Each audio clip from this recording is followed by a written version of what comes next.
E se o apartheid nunca tivesse existido? E se a África do Sul tivesse seguido outro caminho, sem muros, sem placas proibindo cor, sem o peso sufocante da segregação? Como seria um mundo onde Nelson Mandela nunca tivesse passado 27 anos atrás das grades, porque nunca teria sido preso? Imagine uma África do Sul nascendo da união e não do ódio. Um país que poderia ter se tornado o coração pulsante da igualdade antes mesmo dos Estados Unidos sonharem com Martin Luther King. Mas o destino não foi assim. Na nossa linha do tempo, a segregação se tornou lei e milhões foram silenciados. Mas, e se tudo tivesse sido diferente? O que aconteceria com o poder branco, com o ouro, com os diamantes, se a história tivesse tomado outro rumo? O que aconteceria com o mundo se o país mais desigual da Terra tivesse escolhido a união em vez do medo? Antes de mergulharmos nesse universo alternativo, se você também deseja explorar os segredos do "e se", inscreva-se agora no canal. Aqui, cada vídeo é uma viagem a um universo paralelo da história, onde nada é impossível. Para entender o "e se", precisamos primeiro encarar o "foi assim". O apartheid nasceu oficialmente em 1948, um sistema político cruel, criado pelo Partido Nacional que separou uma nação inteira pela cor da pele. Brancos governavam, negros serviam. As leis eram frias, escritas com tinta de ferro e medo. Milhões foram arrancados de suas casas e de seus amores, confinados em guetos, proibidos de estudar, de amar e de sonhar com liberdade. Era um país onde o sol brilhava sobre praias proibidas e estradas divididas por raça. Um país que respirava o ar da opressão e cada respiração custava caro. A economia florescia, mas só para alguns. Enquanto isso, a maioria vivia à sombra, em silêncio. Nelson Mandela, um jovem advogado idealista, viu tudo e decidiu que não ficaria calado. A prisão viria, os protestos, os tiros, o sangue. Décadas de luta seriam necessárias para quebrar o sistema. Mas e se essa luta nunca tivesse sido necessária? E se em 1948 os líderes brancos da África do Sul tivessem escolhido outro caminho? Um acordo de igualdade, de partilha, de convivência? E se o medo da minoria branca tivesse sido substituído pela coragem da união? E se o apartheid nunca tivesse existido? O mundo teria olhado para a África com outros olhos. O país poderia ter se tornado um farol, uma nação modelo, onde negros e brancos construíssem lado a lado uma nova era. Mas essa utopia traria novas sombras. Porque onde não há opressão, há poder distribuído. E poder, quando espalhado, cria novos conflitos. Na próxima parte, vamos entrar nesse universo alternativo, onde Mandela não é prisioneiro, mas líder de uma nação unida, e onde a ausência do apartheid cria uma nova e imprevisível batalha. Mas será que o fim da segregação traria realmente a paz? Ou apenas um novo tipo de guerra? Ano de 1948. O mundo ainda cicatriza as feridas deixadas pela Segunda Guerra Mundial. Enquanto a Europa se reconstrói e os Estados Unidos emergem como potência, a África do Sul encara o seu dilema interno: seguir o caminho da segregação ou da união. Mas nesta realidade alternativa, algo muda. O medo não vence. A voz da razão, impulsionada por líderes reformistas brancos e ativistas negros, convence o parlamento a rejeitar o projeto do apartheid. A decisão é polêmica, o país estremece, mas o curso da história muda para sempre. Em vez de muros, nascem pontes. Em vez de ódio, uma tentativa frágil de convivência. Pela primeira vez, negros e brancos caminham lado a lado nas ruas de Joanesburgo. E o ar parece mais leve. Por um instante, o impossível parece possível. Mas esse novo mundo carrega uma tensão silenciosa. Porque toda utopia tem um preço.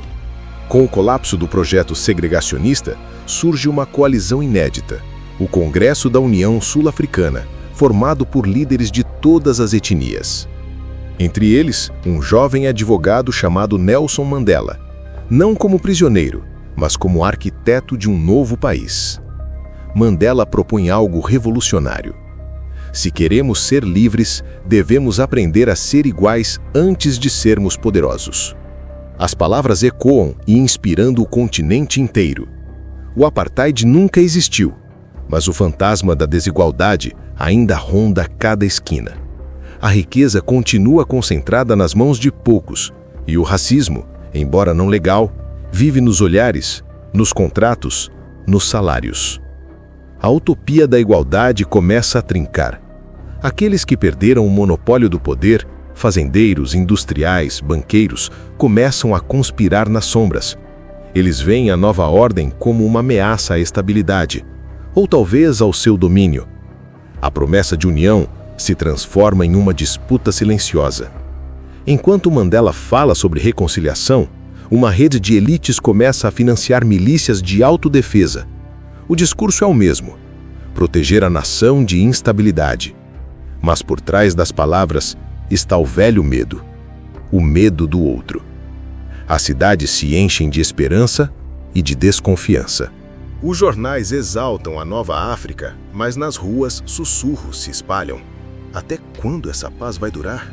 A mistura de raças pode destruir nossa cultura? Será que podemos confiar neles? A utopia começa a sangrar pelas frestas. E Mandela percebe que mudar leis é fácil. Difícil é mudar corações. Em 1955, o Congresso Pan-Africano convoca um encontro histórico em Pretória. Milhares comparecem. Negros, brancos, indianos, mestiços.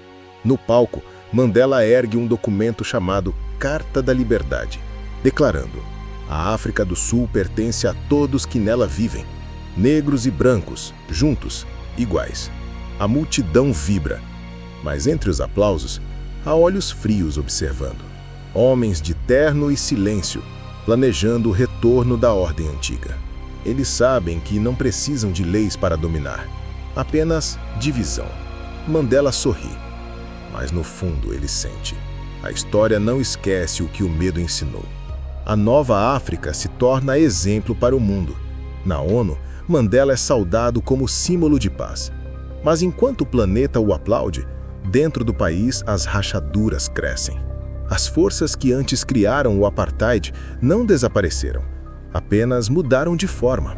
E quando a economia global começar a mudar, quando o ouro e o diamante deixarem de ser a garantia da riqueza branca, algo sombrio vai emergir do fundo das minas. Na próxima parte, veremos como o sonho da igualdade começa a se corroer, não pelas armas, mas pelo poder invisível do dinheiro. A década de 1960 amanhece sobre uma África do Sul em transformação. As bandeiras da liberdade tremulam nas praças. Os hinos de igualdade ecoam nas rádios. Mas, sobre o chão, nas profundezas escuras das minas, o velho mundo continua vivo. O ouro, o diamante, a riqueza que ergueu impérios e alimentou o orgulho branco ainda dita o ritmo da nação. E mesmo sem o apartheid, a desigualdade encontra novas formas de sobreviver. As leis dizem que todos são iguais, mas os contratos dizem outra coisa. As empresas mineradoras continuam nas mãos das mesmas famílias. E agora, em vez de proibir, elas compram o silêncio. O racismo já não se escreve em placas, se escreve em planilhas. O mundo começa a olhar para a África do Sul como um símbolo de sucesso democrático. Mas as aparências enganam. A economia cresce, mas de forma desigual. Os lucros sobem, os salários estagnam. Os trabalhadores das minas, a maioria negra, exigem melhores condições. E pela primeira vez, a revolta não nasce da segregação, e sim da injustiça econômica. As greves se espalham como fogo no mato seco. Mandela, agora presidente do Conselho Nacional, tenta negociar a paz social. Mas algo está mudando dentro dele. A fé na conciliação começa a ruir. A elite branca o chama de influenciado por ideias comunistas. Os mais radicais o chamam de ingênuo. Entre o sonho da igualdade e a realidade do capital, Mandela se vê preso, não numa cela de ferro, mas numa prisão política. O paradoxo da liberdade. E é nesse vácuo que o medo encontra terreno fértil. Os antigos empresários do regime colonial financiam uma nova força política, discreta, moderna, revestida de discursos patrióticos. Eles não falam mais em raças, mas em preservação cultural, meritocracia, ordem econômica. O apartheid não volta, mas renasce com outro nome. As campanhas midiáticas começam. Jornais e rádios falam sobre descontrole, ameaças à estabilidade, mentiras elegantes criadas para dividir novamente a população. E o povo, cansado das promessas não cumpridas, começa a acreditar. A tensão explode. Protestos se tornam motins. A polícia intervém. Pela primeira vez, desde o nascimento da Nova África, o sangue corre nas ruas de Soweto. Não por segregação racial, mas por desigualdade travestida de liberdade. As mineradoras, temendo perder o controle, tomam uma decisão sombria: financiar forças paramilitares privadas para conter as greves. Homens armados, pagos com o próprio ouro que os trabalhadores extraem. As câmeras do mundo registram o caos. Imagens que mancham a reputação da democracia perfeita. Mandela tenta apelar pela calma em uma transmissão de rádio. A liberdade não é um diamante, é uma chama. E se não a protegermos, ela se apaga. Mas é tarde demais. A chama se espalha. O país está dividido novamente, não por cor, mas por classe. A utopia começa a desmoronar sobre o próprio ouro. A África do Sul, que escapou do apartheid, agora enfrenta algo ainda mais complexo. Um sistema de opressão invisível disfarçado de progresso. Enquanto as chamas tomam Joanesburgo, o mundo observa em silêncio. Os mesmos países que antes condenaram a segregação agora defendem a ordem econômica. A ONU hesita. As potências ocidentais têm investimentos demais para interferir. E no meio do caos, Mandela desaparece da cena pública. Alguns dizem que foi exilado voluntariamente. Outros, que foi silenciado. Na próxima parte, veremos o surgimento de uma nova figura, um líder moldado não pela luta racial, mas pela desesperança. Um homem disposto a reconstruir a África, mesmo que precise queimá-la primeiro. A África do Sul está em colapso silencioso. O sonho de igualdade virou uma arena de greves, sabotagens e conspirações. E enquanto o governo tenta apagar incêndios políticos, um novo nome começa a ecoar nas ruas. Jonas Mbeki. Ex-operário de mina, nascido na miséria, educado nas promessas da nova república, Jonas vê seu povo afundar nas mesmas injustiças de antes. Ele cresceu acreditando nas palavras de Mandela. Mas agora, diante da fome e da desesperança, ele não acredita mais em discursos. Acredita em fogo. Não basta sermos iguais, ele diz. Temos que destruir o que nos fez desiguais. E essa frase, gravada em um comício lotado de jovens desempregados, muda o rumo da história. Mbeki funda o movimento Terra Livre, uma frente popular que mistura idealismo e fúria. Ele não prega o racismo, mas quer o fim da elite que, segundo ele, domina o país com sorrisos e contratos. Sua ideologia é simples e brutal. Reconstruir do zero. O movimento cresce rápido. Fazendeiros abandonam propriedades. Minas são invadidas. O governo tenta reagir, mas cada repressão alimenta ainda mais a revolta. E no centro de tudo, Jonas aparece nas telas com um olhar calmo, quase messiânico, dizendo: "O ouro é maldição. Queimem-no.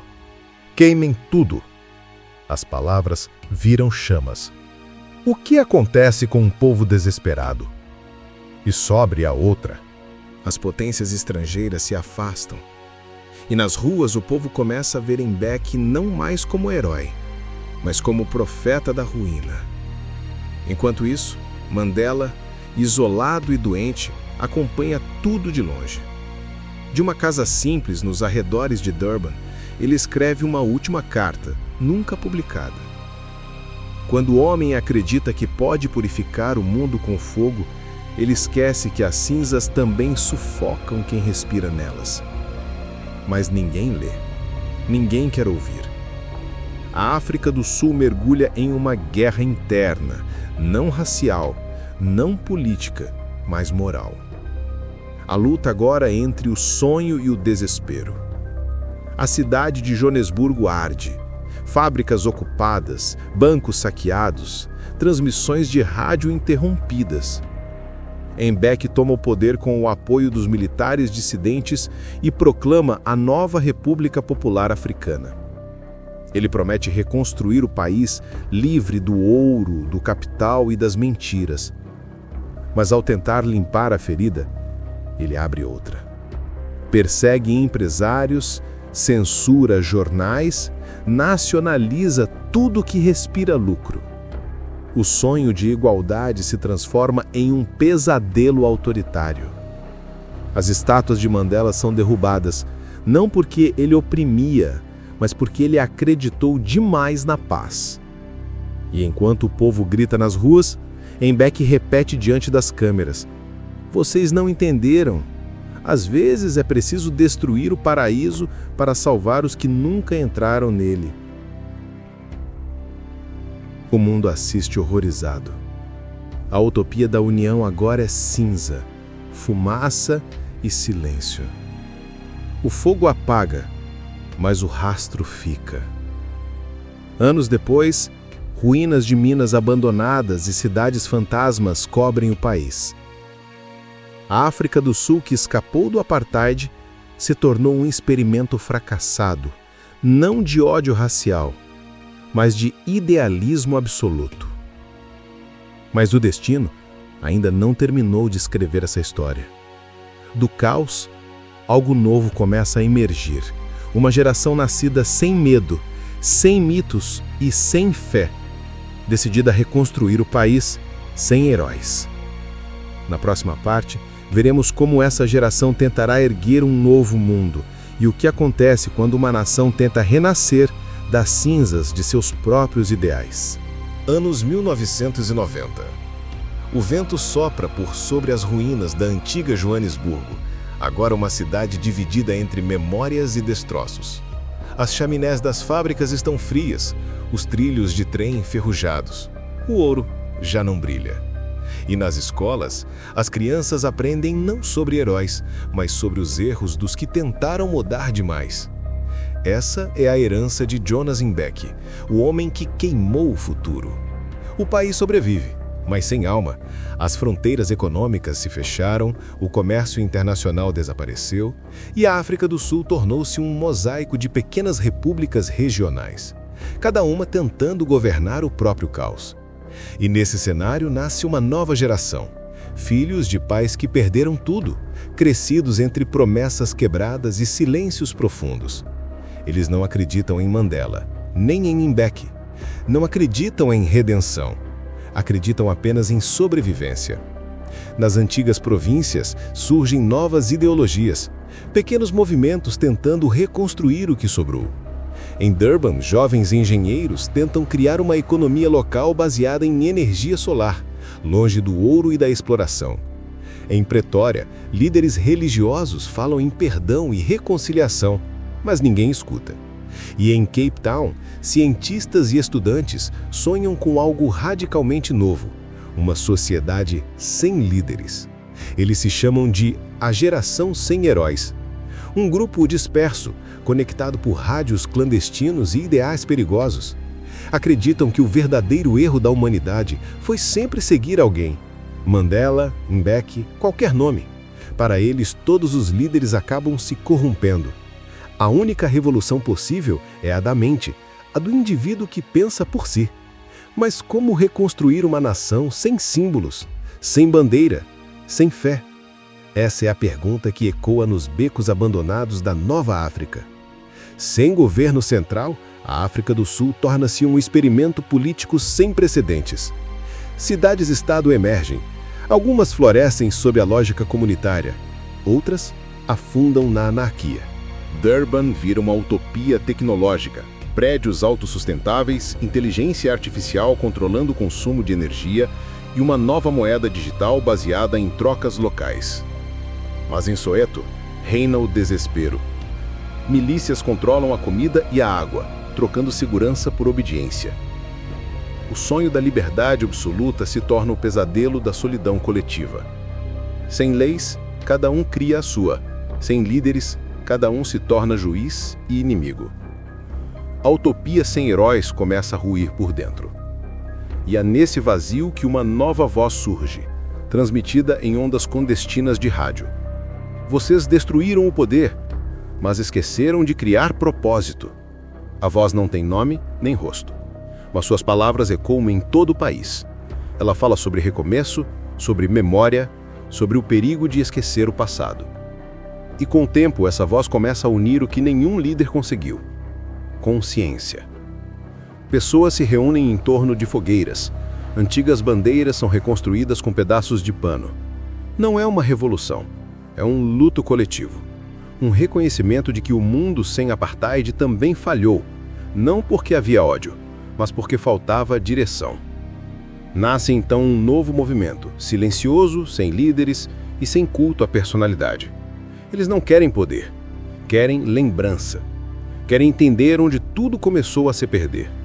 E é nesse ponto que o impossível acontece. Arquivos antigos, antes censurados, são redescobertos, incluindo uma gravação perdida de Nelson Mandela. Na fita, a voz envelhecida de Mandela fala pausadamente: o que o mundo nunca entendeu é que a liberdade não é o contrário da opressão, é o seu espelho. Porque até os homens livres precisam escolher o que fazer com a liberdade. Silêncio. Depois, ruído estático. A fita termina. Mas a mensagem não. A geração sem heróis entende, enfim, o que deve ser feito. Não reescrever o passado, mas aprender a carregá-lo. Na próxima e última parte, veremos o desfecho dessa realidade. O que a África do Sul se tornou depois de um século sem apartheid e o que o mundo perdeu por nunca ter aprendido com ele. Ano de 2048. 100 anos desde aquele dia em que a África do Sul recusou o apartheid. Um século sem leis de segregação, mas também um século sem rumo. As fronteiras desapareceram. O Estado, como se conhecia, virou memória. O país agora é uma federação livre de comunidades autônomas, conectadas por tecnologia, mas separadas por ideologia. E nas ruínas de Pretória, uma estátua antiga, quebrada pela metade, resiste entre ervas e vento. É Mandela, sem rosto, sem placa, sem nome. Apenas uma sombra entre cinzas e flores. O resto do mundo observou e aprendeu pouco. A Europa continua dividida entre nacionalismos e fronteiras invisíveis. Os Estados Unidos ainda lutam com os ecos do racismo estrutural. E a África do Sul, que um dia foi esperança e depois ruína, se tornou apenas um espelho do que o ser humano é capaz de criar e destruir ao mesmo tempo. Sem o trauma do apartheid, o planeta nunca aprendeu o verdadeiro significado do perdão. Não houve Mandela para ensinar a reconciliação. Não houve símbolo global de resistência pacífica. E o mundo seguiu, sem entender que a liberdade, sem empatia, é apenas outra forma de domínio. Os jovens de 2048 vivem em paz. Não conhecem guerras, nem racismo institucional. Mas também não conhecem propósito. São livres, mas vazios. Nascidos em um mundo onde ninguém manda, mas ninguém sonha. A ausência do mal não trouxe o bem, apenas o vazio moral. Um velho professor, diante de uma turma de adolescentes, tenta explicar o passado. Houve um tempo em que as pessoas lutavam por igualdade. e um homem mostrou ao mundo que era possível vencer o ódio sem usar armas. Uma aluna levanta a mão confusa. Quem era ele? O professor sorri tristemente. Um homem que existiu em outra linha do tempo. Na noite do centenário, as comunidades do país se reúnem ao redor de fogueiras simbólicas. Cada chama representa um século de escolhas. O que foi, o que poderia ter sido e o que se perdeu.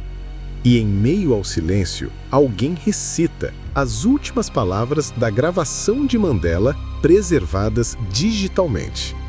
O verdadeiro inimigo nunca foi o opressor. Foi o esquecimento. As pessoas se olham e compreendem. A liberdade sem memória é apenas um espelho vazio, refletindo um povo que esqueceu o porquê de ter lutado. E ali, entre cinzas e lembranças, a nova África entende: o apartheid nunca existiu, mas o esquecimento sempre existirá. O vento sopra sobre as ruínas, levando consigo a poeira dourada de antigas minas. O ouro que um dia dividiu o país agora repousa no solo, intocado, como se a terra finalmente tivesse engolido sua própria maldição. E se o apartheid nunca tivesse existido, talvez o mundo tivesse menos cicatrizes, mas talvez também tivesse menos lições, porque às vezes é o sofrimento que ensina a ver o outro, e sem ele não aprendemos nada. Se essa história te fez refletir sobre o preço da liberdade, inscreva-se agora no canal IC História. Aqui, reescrevemos o passado para entender o presente, porque só quando olhamos para o que poderia ter sido, entendemos o valor do que ainda pode ser.